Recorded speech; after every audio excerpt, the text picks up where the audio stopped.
할렐루야. 여러분 환영합니다. 우리가 사람들과 함께 살아가면서 갖게 되는 여러 생각이 있는데 그 중에 하나가 이런 게 있습니다. 사람 절대 안 바뀐다. 사람은 절대 안 바뀐다.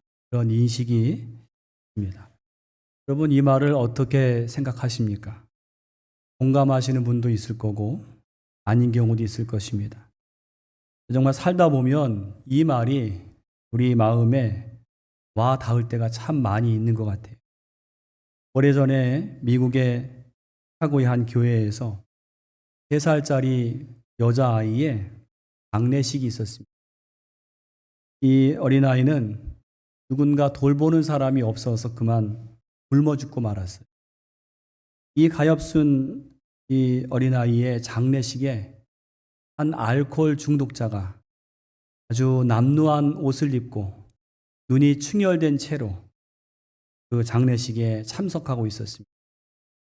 이 남자는 사람들이 기도하는 틈을 타서 죽은 아이의 신발을 벗겨갔습니다. 그리고는 그걸 팔아서 술을 사서 마셨습니다. 여러분 이 남자가 누구였냐면 그 죽은 여자아이의 아버지였습니다. 여러분 너무나 가슴 아픈 기가 막힌 이야기 아니겠습니까? 내 핏줄이고 내가 돌보지 않아서 굶어 죽은 그 어린 딸의 시신을 보고도 양심의 가책은커녕 아무 느낌이 없었다는 거죠.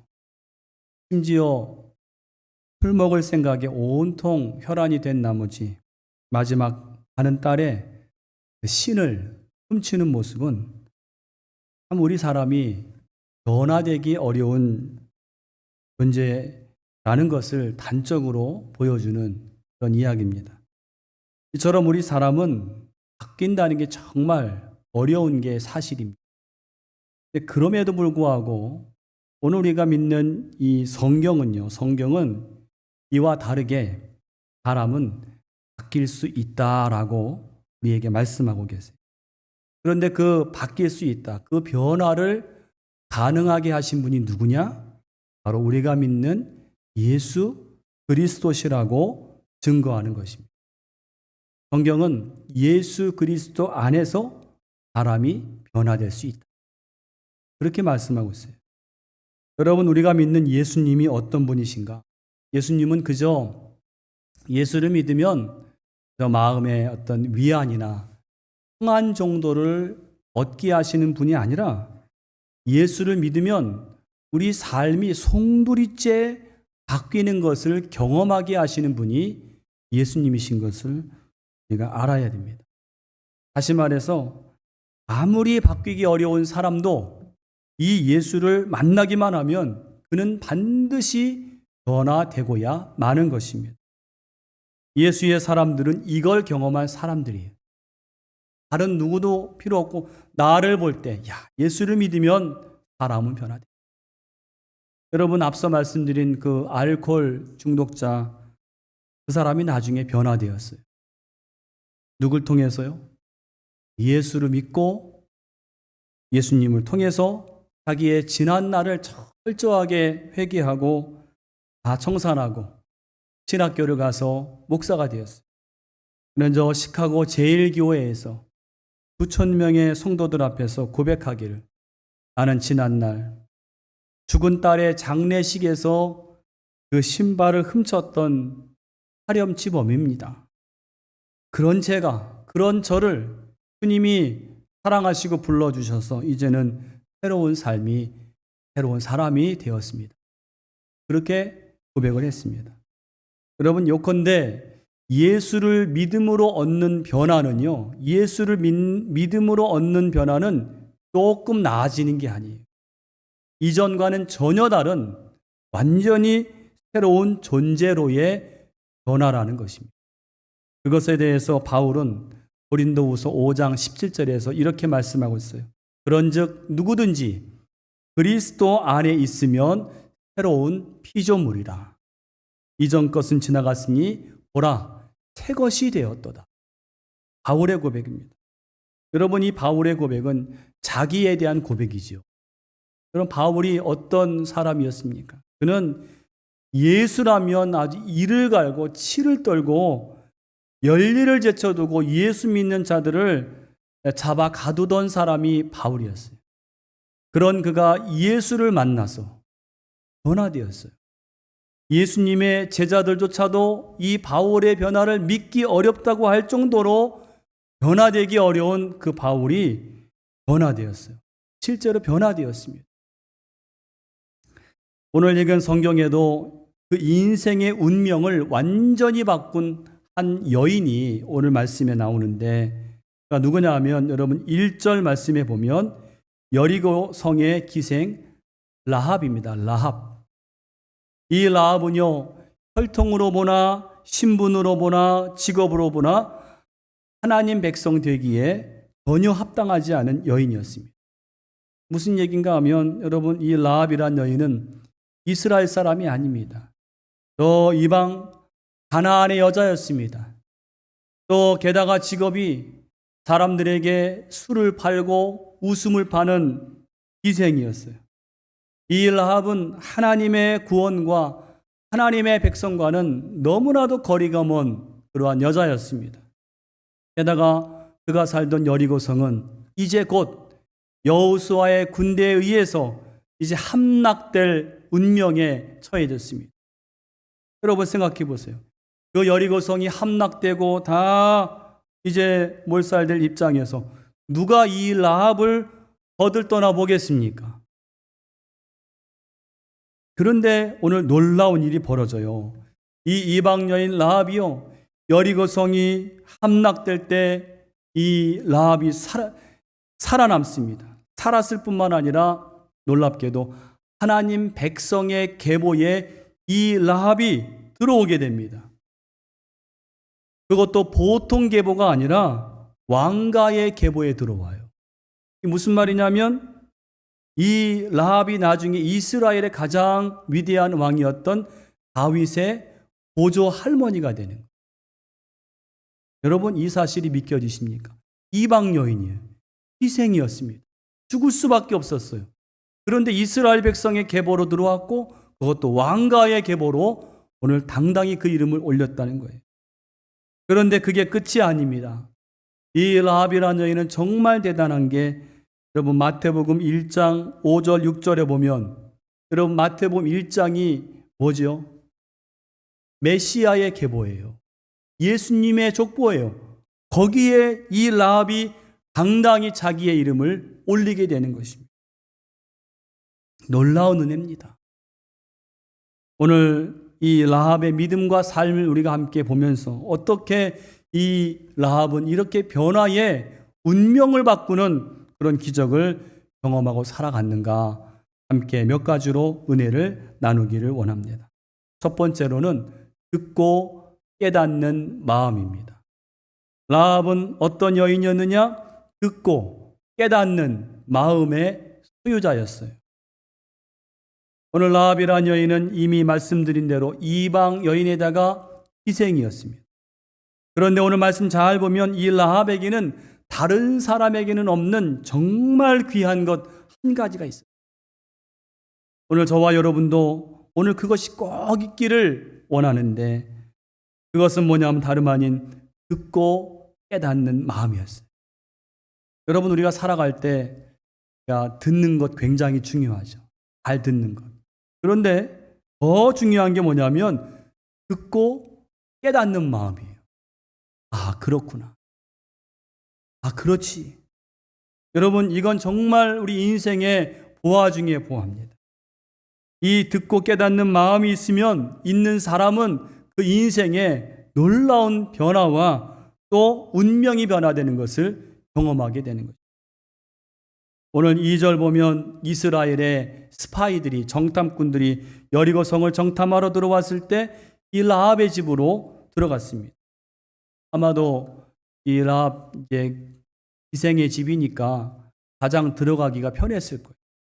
그런데 정보가 새었는지 왕의 군사들이 들이닥쳤고 그때 그 전에 라합이 이들을 숨겨줍니다. 그런 후에 이 라합이 이스라엘의 스파이들, 정탐꾼들에게 놀라운 이야기를 하고 있어요. 8절 9절을 보시기 바랍니다. 8절 9절에 라합의 고백입니다. 또 그들이 눕기 전에 라합이 지붕에 올라가서 그들에게 이르러 말하되 여호와께서 이 땅을 너희에게 주신 줄을 내가 아노라. 우리가 너희를 심히 두려워하고 이 땅 주민들이 다 너희 앞에서 간담이 녹나니. 여기 라합이 뭐라고 합니까? 여호와께서 이 땅을 너희에게 주신 줄을 아노라. 여러분, 놀라운 이야기입니다. 이 라합은 지금 가나안의 여인이에요. 하나님을 몰랐던 여자입니다. 그런데 그 이방 여인이 지금 이스라엘의 하나님 여호와를 말하는 거예요. 너희 여호와께서 이 땅을 너희에게 주신 줄을 내가 아노라. 여러분, 도대체 이 라합이 어떻게 하나님을 알고 이렇게 놀라운 고백을 드렸을까요? 그 해답이 10절에 나옵니다. 여러분, 10절 보세요. 이는 너희가 애굽에서 나올 때 여호와께서 너희 앞에서 홍해물을 마르게 하신 일과 너희가 요단 저쪽에 있는 아모리 사람의 두 왕 시온과 옥에게 행한 일, 곧 그들을 전멸시킨 일을 우리가 들었습니다. 우리가 들었습니다. 여기 중요한 단어 세 가지가 뭐냐면 여호와께서 행하신 일을 우리가 들었습니다. 라합은 여호와께서 행하신 그 놀라운 일들을 귀로 들었다는 거예요. 여러분, 사실 이 이야기를 홍해를 마르게 한 일, 그 아모리 요단 동편에 있는 그 나라에 행하신 일들을 이 라합만 들었겠습니까? 그 여리고 성의 모든 사람들이 다 들었을 거예요. 듣기는 다 들었어요. 그런데 그 들은 사람들이 여리고가 무너질 때 살았느냐? 아니에요. 다 죽었습니다. 여리고가 함락될 때 오직 라합과 그의 가족만 살아남았어요. 그 이유가 뭘까요? 무엇이 라합으로 하여금 구원을 받고 운명을 변화시켰는가? 한 가지예요. 바로 라합은 듣고 깨달았어요. 다른 이들은 다 들었지만 듣고 마음에 깨닫는 마음이 없었지만은 라합은 듣고 깨닫는 마음이 있었어요. 여러분, 저는 바라기는 이 시간 예배하시는 여러분 모두가 하나님의 말씀을 들으실 때 듣는 것으로 끝나지 마시고 듣고 깨달음이 있으시기를 간절히 축원합니다. 그게 은혜입니다. 여러분, 11절 보세요. 라합이 어떻게 깨달았습니까? 우리가 듣자 곧 마음이 녹았고 너희로 말미암아 사람이 정신을 잃었나니 너희 하나님 여호와는 위로는 하늘에서도 아래로는 땅에서도 하나님이시니라. 여기 보세요. 라합은 하나님에 대한 그 소식을 듣고 마음이 녹았다. 마음이 녹았다는 거예요. 하나님의 행하신 일을 듣고 정신을 잃었다는 거예요. 여러분, 우리가 하나님 말씀을 참 많이 듣죠. 주일에 나오면 말씀 듣죠. 요즘엔 유튜브를 틀기만 해도 정말 놀라운 설교들을 많이 듣습니다. 유명한 설교들. 그런데요, 아무리 유명하고 아무리 좋은 말씀을 수천 번, 수만 번 듣는다 할지라도 귀로만 들으면 아무 유익이 없습니다. 무엇으로 들어야 합니까? 마음으로 들어야 돼요. 마음으로요. 그래서 말씀을 들을 때 라합처럼 말씀이 들릴 때 깨달아지고 내 마음이 녹는 것을 경험해야 되는 거예요. 여러분, 하나님께서 말씀을 가지시고 지금 내 마음을 터치하시고 마음을 두드리시는데 어떻게 내 마음이 그대로일 수 있겠어요? 마음이 녹는 거예요. 마음이 울컥하는 거예요. 또 오늘 말씀처럼 마음이 아찔해야 됩니다. 아, 내가 이런 존재였구나. 하나님 말씀을 듣고 보니 내가 이렇게 살아왔었구나. 내가 앞으로 이렇게 살아야겠구나. 오늘 말씀 듣고 보니 이렇게 살면 안 되겠구나. 우리 마음이 아찔해야 됩니다. 여러분, 기억하세요. 오늘 하나님이 귀하게 보시고 정말 믿음의 주인공이 되는 그 마음은 라합처럼 듣고 하나님 말씀을 듣고 깨닫는 마음이에요. 이 은혜가 여러분에게 충만하시기를 간절히 축원합니다. 여러분, 듣고 깨닫지 못하는 마음에 대해서 예수님이 하신 말씀이 있어요. 마태복음 13장 19절에 보니까 이렇게 말씀하세요.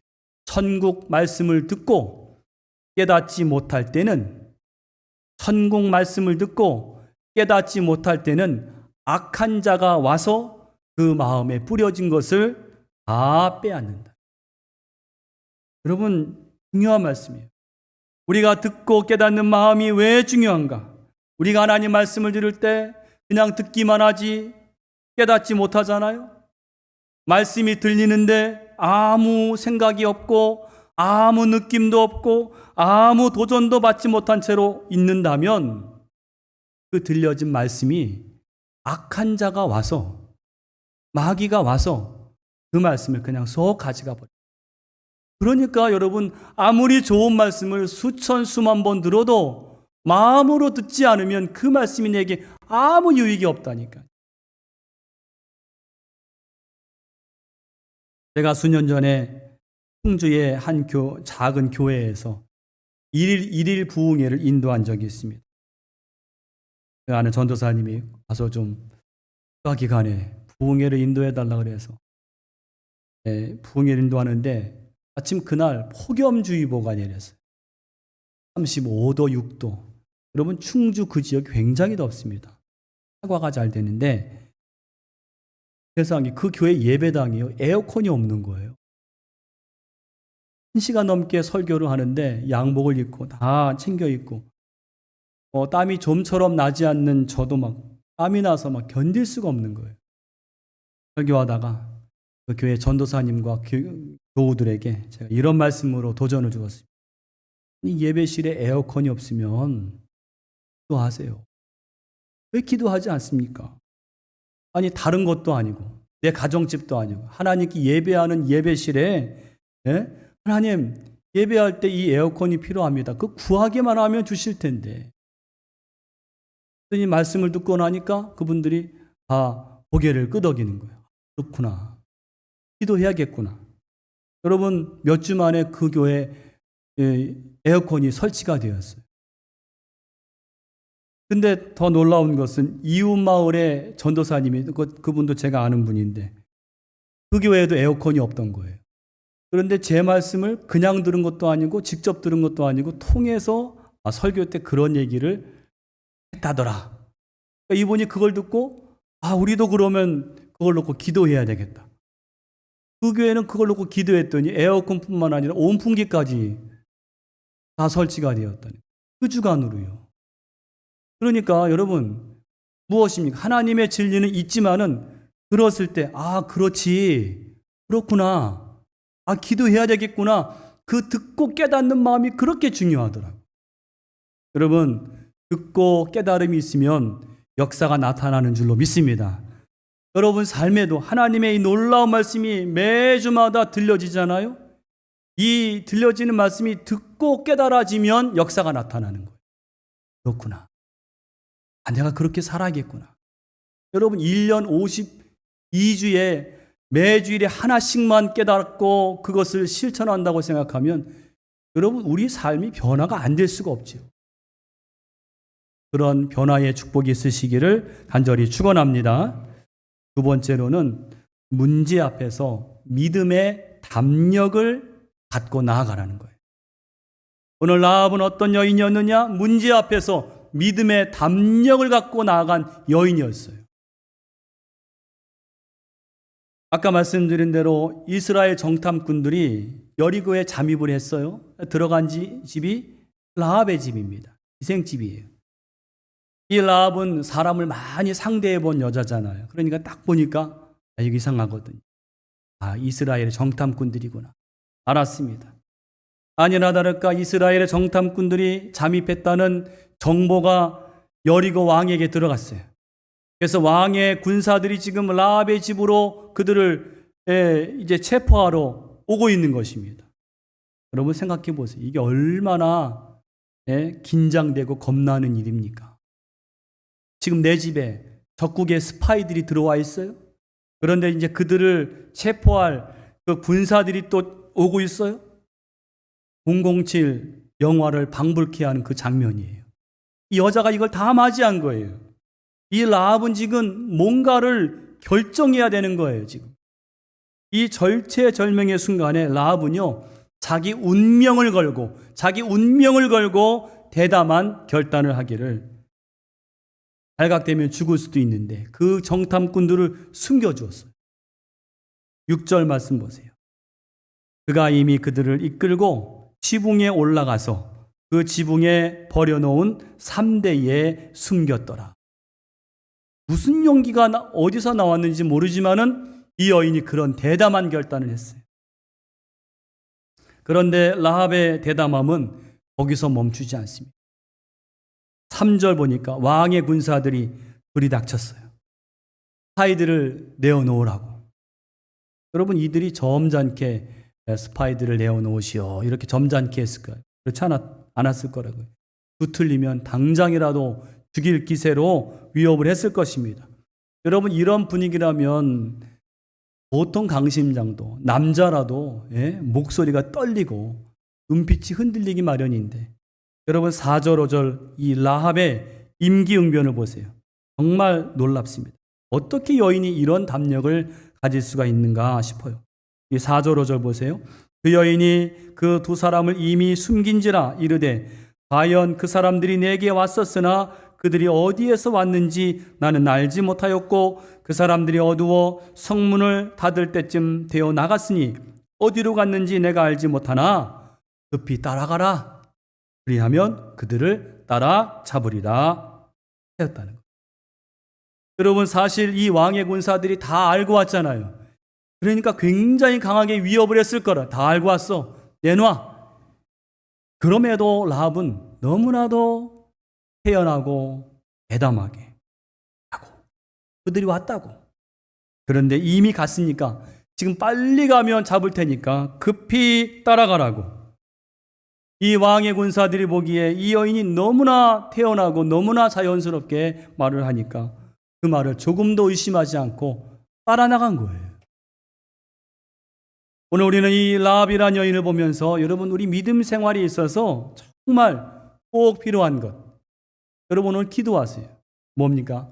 믿음의 담력이에요. 믿음의 담력. 하나님은 오늘도 저와 여러분에게 이 믿음의 담력을 보고 싶어 하세요. 여러분, 다윗이 골리앗을 쓰러뜨릴 때 무엇으로 골리앗을 쓰러뜨렸습니까? 우리가 흔히 알기로는 물맷돌로 쓰러뜨렸다. 그거는 하나의 도구에 불과해요. 다윗이 골리앗을 넘어뜨린 것은 하나님에 대한 절대적인 믿음으로 골리앗을 쓰러뜨린 줄로 믿습니다. 그런데 그 하나님에 대한 절대적인 믿음이 무엇으로 나타났는지 아십니까? 바로 담력으로 나타났어요. 다시 말해, 다윗은 골리앗을 보고도 떨지 않았어요. 속된 말로 쫄지 않았어요. 마음이 쫄아붙질 않았어요. 그 이스라엘에 내노라 하는 그 용사들도 골리앗을 볼 때 다 두려워서 떨고 나서지 못했는데, 소년 다윗은 그 앞에 나가서 눈 하나 깜짝하지 않았어요. 말씀을 읽어보면 그렇습니다. 왜 그랬을까요? 다윗은요, 골리앗을 본 게 아니라 골리앗보다 더 크고 더 위대하신 하나님이 나와 함께 하심을 믿음으로 바라보았기 때문인 줄로 믿습니다. 여러분, 다윗의 담력은요, 믿음의 담력이에요. 여러분, 우리가 믿음이 있다고 하면 이 믿음을 가지고 담력을 가져야 될 줄로 믿습니다. 믿음은 담력으로 나타나요. 오늘 라합도 마찬가지입니다. 라합은 지금 자기 눈앞에서 자기를 위협하는 왕의 군사들도 두렵지만은 그보다 더 크고 상천하지의 한 분이시고 역사를 주관하시는, 이제 이 여리고성은 저 하나님의 손에 다 넘어간 걸 알기 때문에 이 역사를 주관하시는 하나님을 믿었더니 이 여자가 담대함이 생긴 거예요. 숨겨주고 따라가 보라고. 그 정도가 되니까 여러분, 이 라합이 다윗의 고조할머니가 된 겁니다. 여러분, 지금 내가 당한 문제가 골리앗처럼 크고 두려워 보인다 할지라도 그 문제 앞에서 떨지 않으시기를 간절히 축원합니다. 위축되지 않으시기를 축원합니다. 염려 없어. 하나님이 나와 함께 하시는데 내가 승리하리라. 여러분, 마음에 두려움이 좀 있어도 그렇게 믿음으로 고백하고 나아가시기를 축원합니다. 믿음으로 고백하고 나가면 하나님께서 그 믿음의 고백을 받으시고 응답하시는 거예요. 예수님께서도 요한복음 16장 33절에서 이렇게 말씀하셨어요. 이것을 너희에게 이르는 것은 너희로 내 안에서 평안을 누리게 하려 함이라. 세상에서는 너희가 환난을 당하나 담대하라. 내가 세상을 이기었노라.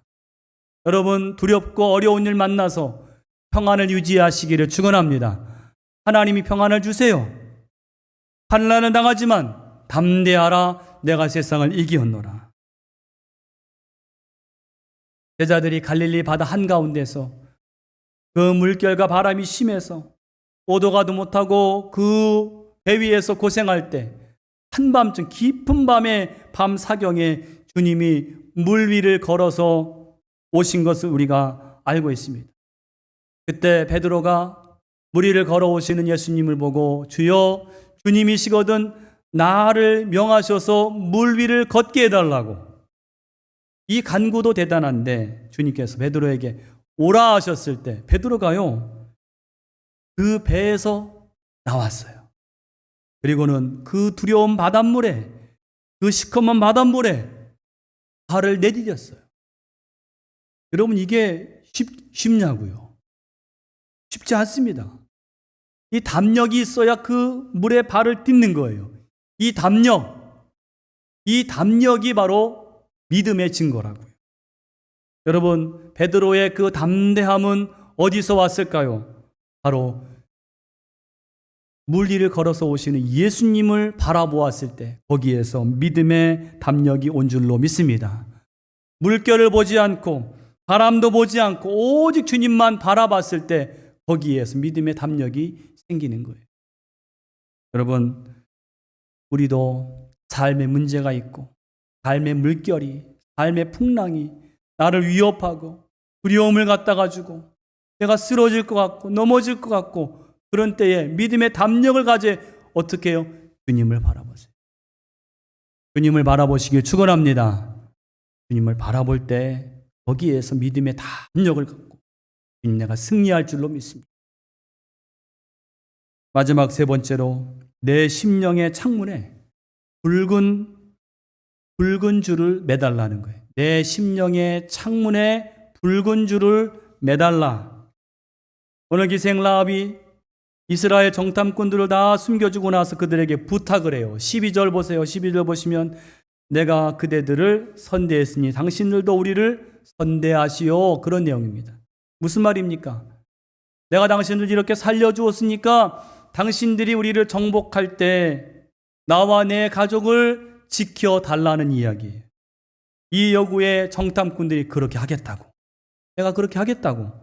그리고는 15절 보면 그들이 성 밖으로 무사히 나가도록 라합이 도와주는데 어떻게 도와줍니까? 15절 보세요. 라합이 그들을 창문에서 줄로 달아내리니 그의 집이 성벽 위에 있으므로 그가 성벽 위에 거주하였습니다. 줄로 달아내렸어요. 줄로 달아내려서 이들이 이제 성 밖을 무사히 나간 겁니다. 그때 정탐꾼들이 한 가지 약속을 하는 거예요. 18절 말씀 보세요. 18절 말씀 보세요. 우리가 이 땅에 들어올 때에 우리를 달아내린 이 창문에 이 붉은 줄을 메고 내 부모와 형제가 내 아버지 가족을 다 내 집에 모으라는 거예요.